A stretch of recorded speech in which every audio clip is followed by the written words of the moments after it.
অনেকক্ষণ ধরে কিন্তু অপেক্ষা করছিলাম যে হচ্ছে কখন আসবে কখন আসবে। তো ফাইনালি কিন্তু চলে এসছে। এখন বাজে 8টা, আর এখন এইমাত্র এসে পৌঁছালো। আর আমি এখানে কি করছি তোমাদেরকে অবশ্যই সেটাও দেখাবো। আর তার আগে চলো দেখো কে এসছে। তো আমার বোনকে তো সবাই চেনো তোমরা কম বেশি। আর এসছে আমার মা। আমার মার বোনের জন্য অপেক্ষায় ছিলাম। তো তোমাদের তো সকালের ভিডিওতে বলেছিলাম যে স্পেশাল কেউ একজন আসবে, দুজন মানুষ।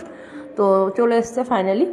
আর এখানে দেখো কত কিছু নিয়ে এসেছে, অনেক কিছু নিয়ে এসেছে। একেই বলে ভালোবাসা, সত্যি কথা। দেখো কত কিছু নিয়ে এসছে, অনেক কিছু নিয়ে এসছে। আর এই বেগুনগুলো নিয়ে এসছে, দেখো কত বড় বড় বেগুনগুলো।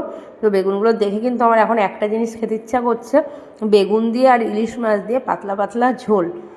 তো তোমাদেরকে দেখালাম কত কিছু এনেছে, আর কারা এসছে সেটাও দেখালাম। তো চলো টাটা, বাই বাই সবাইকে। আমি এখন একটু আনন্দ মজা করি, আবার পরে দেখা হবে, কথা হবে তোমাদের সঙ্গে। টাটা সবাইকে।